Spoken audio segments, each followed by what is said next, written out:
Hi hello ಎಲ್ಲರಿಗೂ ನಮಸ್ಕಾರ. Ma'am street ಚಾನಲ್ಗೆ ಸ್ವಾಗತ. ಇವತ್ತಿನ ವಿಡಿಯೋದಲ್ಲಿ ಈಸಿಯಾಗಿ ಆಲೂಯಲ್ಲಿ ಕಟ್ಲೆಟ್ ಮಕ್ಕಳಿಗೆ ಹೇಗೆ ಮಾಡ್ಕೊಡೋದು ಸ್ನ್ಯಾಕ್ಸ್ ಅಂತ ಹೇಳ್ಕೊಡ್ತೀನಿ. ಇದು ನಿಮಗೆ ಟೀ ಟೈಮಲ್ಲೆಲ್ಲ ಮಾಡ್ಕೊಂಡು ತಿಂದರೆ ತುಂಬ ಚೆನ್ನಾಗಿರುತ್ತೆ. ಮಕ್ಕಳು ಕೂಡ ಇಷ್ಟಪಟ್ಟು ತಿಂತಾರೆ. ಇದನ್ನು ಸ್ಮೈಲಿ ಅಂತ ಹೇಳ್ತೀವಿ. ಇದನ್ನು ಸ್ಮೈಲಿ ರೂಪದಲ್ಲಿ ಹೇಗೆ ಮಾಡೋದು ಅಂತ ನೋಡ್ಕೊಂಬರೋಣ. ನೋಡ್ತಿದ್ದೀರಲ್ವಾ, ತುಂಬ ಟೇಸ್ಟಿಯಾಗಿರುತ್ತೆ. ಒಂದಿನ ನೀವು ಮಾಡಿಕೊಟ್ರೆ ದಿನ ಬೇಕು ಅಂತಾರೆ, ಆ ರೀತಿ ಇರುತ್ತೆ. ಬಟ್ ಆಯಿಲಲ್ಲಿ ಫ್ರೈ ಮಾಡೋದ್ರಿಂದ ಅದು ದಿನ ಹೆಲ್ದಿ ಅಲ್ಲ ಅಂತಲೇ ಹೇಳ್ತೀನಿ. ಯಾವತ್ತೂ ಒಂದು 15 ಡೇಸಿಗೆ ಒಂದು ಸತಿ ಮಾಡಿಕೊಡಿ. ಸೊ ನೋಡ್ತಿದ್ದೀರಲ್ವಾ, ನಾನಿಲ್ಲಿ ಬಾಯ್ಲ್ ಆಗಿರುವಂತಹ ಆಲೂನ ತೊಗೊಂಡಿದ್ದೀನಿ. ಒಂದು 4 to 5 ಆಲೂಗಡ್ಡೆನ ನಾನು ಬಾಯ್ಲ್ ಮಾಡ್ಕೊಂಡಿದ್ದೀನಿ. ಬಾಯ್ಲ್ ಮಾಡಿ ಈ ರೀತಿ ಸ್ಮ್ಯಾಶ್ ಮಾಡ್ಕೊಳ್ಳಿ.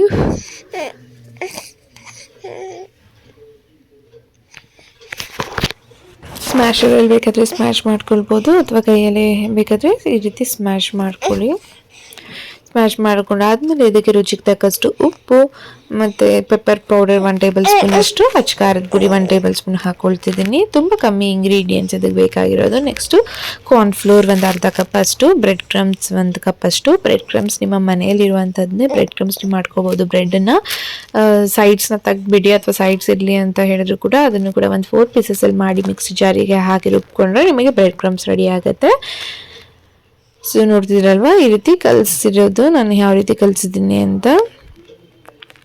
ನೀರನ್ನು ಹಾಕಲೇಬಾರದು, ನೀರು ಹಾಕ್ತಿರೇ ಕಲಿಸ್ಕೊಂಡಿರೋದು. ಸ್ವಲ್ಪ ಹಿಟ್ಟನ್ನು ಈ ರೀತಿ ಕೆಳಗಡೆ ಉದುರಿಸಿದ್ದೀನಿ. ನಾನು ಇದನ್ನು ಅಕ್ಕಿ ಹಿಟ್ಟನ್ನೇ ಉದುರಿಸಿರೋದು. ನೀವು ಬೇಕಾದರೆ ಗೋಧಿ ಹಿಟ್ಟನ್ನು ಕೂಡ ಉದುರಿಸ್ಬೋದು.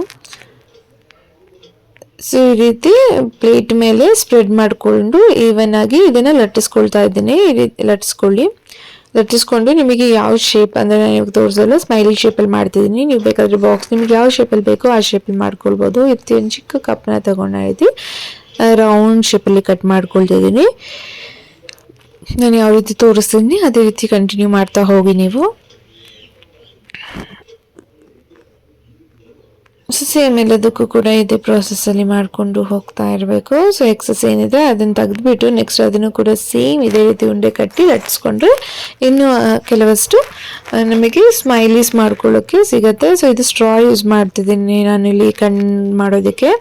ಸ್ಟ್ರಾ ಇಲ್ಲ ಅಂದರೂ ಕೂಡ ತಲೆ ಕೆಡಿಸ್ಕೊಳ್ಳೋಕೆ ಹೋಗಬೇಡಿ, ಕೈಯಿಂದನೇ ಈ ರೀತಿ ಹೋಲ್ ಮಾಡ್ಕೊಳ್ಬೋದು ಈಸಿಯಾಗಿ, ಅಥವಾ ಪೆನ್ ಹಿಂದೆಗಡೆಯಿಂದ ಕೂಡ ನೀವು ಹೋಲ್ ಮಾಡ್ಕೊಳ್ಬೋದು. ತುಂಬ ವೇಸ್ ಇದೆ ನಿಮಗೆ ಫ್ರೈ ಮಾಡೋದಕ್ಕೆ. ಸ್ಟ್ರಾನೇ ಬೇಕು ಅಂತ ಏನಿಲ್ಲ. ಸೊ ಈ ರೀತಿ ಕಣ್ಣಿಟ್ಕೊಂಡು ನಾನಲ್ಲಿ ಸ್ಪೂನಲ್ಲಿ ಈ ರೀತಿ ಸ್ಮೈಲ್ ಆಕಾರದಲ್ಲಿ ಮಾಡ್ತೀನಿ. ಸ್ಮೈಲ್ ಮಾಡೋ ಥರ ಸ್ಪೂನ್ ಎಲ್ಲರ ಮನೇಲಿ ಇರುತ್ತೆ. ಸೊ ಈ ರೀತಿ ಮಾಡ್ಕೊಳ್ಬೋದು ಅಲ್ವಾ. ಅದು ಸ್ಪೂನಿನ ಹಿಂದೆಯಿಂದನೇ ಈ ರೀತಿ ಐಸ್ನ ಕೂಡ ಇಟ್ಕೊಳ್ಬೋದು ಈಸಿ ವೇಯಲ್ಲಿ. ಸೊ ಎಲ್ಲದಕ್ಕೂ ಕೂಡ ಸೇಮ್ ಪ್ರೊಸೆಸರ್ ಏನೇನು ಮಾಡಿಕೊಂಡು ಒಂದು ಪ್ಲೇಟಿಗೆ ಎತ್ತಿಟ್ಕೊಡ್ತಾ ಇದ್ದೀನಿ. ನೋಡ್ತಿದ್ದೀರಾ ಅಲ್ವಾ ಎಷ್ಟಾಗಿದೆ ಸ್ಮೈಲೀಸ್ ಅಂತ. ಸೊ ಇದನ್ನು ಎಣ್ಣೆ ನೀವು ಆಲ್ರೆಡಿ ಬಾಯ್ಲ್ ಆಗಿರಬೇಕು, ಒಂದು 5 ಮಿನಿಟ್ಸ್ ಎಣ್ಣೆ ಚೆನ್ನಾಗಿ ಕಾದಿರಬೇಕು. ಈ ರೀತಿ ಬಬಲ್ಸ್ ಬರಬೇಕು, ಎಣ್ಣೆ ಚೆನ್ನಾಗಿ ಕಾದಿದೆ ಅಂತ ಅರ್ಥ. ಸೊ ಇದನ್ನು ನೀವು ಒಂದು 2 ಮಿನಿಟ್ಸ್ ಅಷ್ಟರೊಳಗಡೆ ಎತ್ತಿಬಿಡ್ಬೋದು, ಅಂದರೆ ಸೈಡಲ್ಲಿ ತಿರ್ಸಿ ಹಿಂದೆ ಕೂಡ ಬೇಯಬೇಕಲ್ವ. ಸೊ ಹಿಂದೆ ತಿರುಗಿ ಬೇಯಿಸ್ಕೊಂಡು ಎತ್ಕೊಂಡ್ಬಿಡ್ಬೋದು. ಇಲ್ಲ ನನಗೇನೋ ಸ್ವಲ್ಪ ಡೀಪ್ ಫ್ರೈ ಬೇಕು, ಒಂದು ಸ್ವಲ್ಪ ಗೋಲ್ಡಿಶ್ ಕಲರ್ ಚೇಂಜ್ ಆಗಬೇಕು ಅಂದರೆ ನೀವಿನ್ನೂ ಇದನ್ನು ಸ್ವಲ್ಪ ಹೊತ್ತು ಫ್ರೈ ಮಾಡ್ಕೊಳ್ಬೋದು. ನೋಡಿದ್ದೀರಲ್ವ, ನನಗೆ ಜಾಸ್ತಿ ಫ್ರೈ ಬೇಕು ಅಂತ ಅನಿಸ್ತು, ಸೊ ನಾನು ಈ ರೀತಿ ಮಾಡ್ಕೊಂಡಿದ್ದೀನಿ.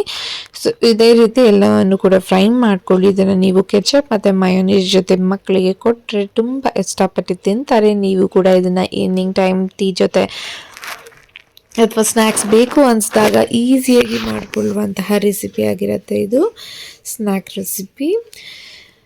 ಸೊ ಟ್ರೈ ಮಾಡಿ ನೋಡಿ ಫ್ರೆಂಡ್ಸ್. ನೆಕ್ಸ್ಟ್ ನನಗೆ ಹೇಳಿ ನೀವು ಕಮೆಂಟ್ ಸೆಕ್ಷನಲ್ಲಿ ಯಾವ ರೀತಿ ವೀಡಿಯೋಸ್ ಬೇಕು ಅಂತ. ತುಂಬ ಜನ ವೀಡಿಯೋಸ್ನ ನೋಡ್ತಿದ್ದೀರಾ ಬಟ್ ಸಬ್ಸ್ಕ್ರೈಬ್ ಮಾಡ್ಕೊಳ್ದೆ ನೋಡ್ತಿದ್ದೀರಾ. ದಯವಿಟ್ಟು ಸಬ್ಸ್ಕ್ರೈಬ್ ಮಾಡ್ಕೊಂಡು ನೋಡಿ. ನಿಮ್ಮ ಸಬ್ಸ್ಕ್ರಿಪ್ಷನ್ ನನಗೆ ಇಂಪಾರ್ಟೆಂಟ್ ಆಗಿರುತ್ತೆ. ವೀಡಿಯೋಸ್ ಮಾಡೋದಕ್ಕೆ ನನಗೆ ಇಂಟ್ರೆಸ್ಟ್ ಬರುತ್ತೆ ಅಂತ ಹೇಳ್ತೇನೆ.